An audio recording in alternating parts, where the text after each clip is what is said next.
Months after contracting COVID-19, some survivors are telling doctors everything smells disgusting. They can't taste food correctly or they can't identify common scents. So if you can't smell coffee, we would call that perhaps a loss of smell, especially if you're not smelling other items as well. And this has been a more common complaint that we're finding after patients that have had the COVID infection.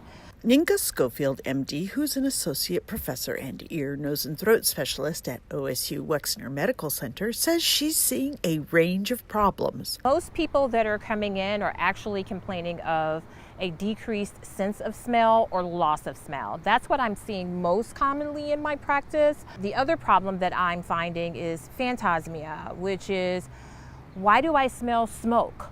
I'm smelling cigarette smoke constantly, or I'm smelling feces constantly and I know it's not there. I have one patient who complains of a garlic smell constantly, knowing that it's not there.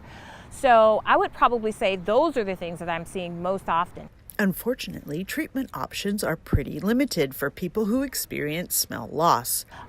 Oftentimes we will try steroid therapy, but there's really no consistent evidence that steroid therapy is effective, particularly in COVID infection. But it is worth trying, whether that's via a pill or a nasal spray. The one thing that we do recommend is olfactory training. And it's basically a technique where you're trying to remind your brain, for example, what does a lemon smell like, or what does coffee smell like while you're smelling the object. You're reminding yourself what it smells like to try to retrain the brain into recognizing the scent. The other thing that we're seeing in conjunction with smell loss is taste dysfunction.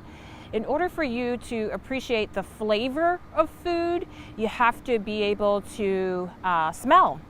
And so when people are losing their sense of smell, they're also finding that they're losing their sense of taste. If you've found your sense of smell has been lost, distorted, or altered following COVID-19, let your doctor know, particularly if it's causing you distress. For the digital team, this is Cynthia Rozzi on NBC4i.com.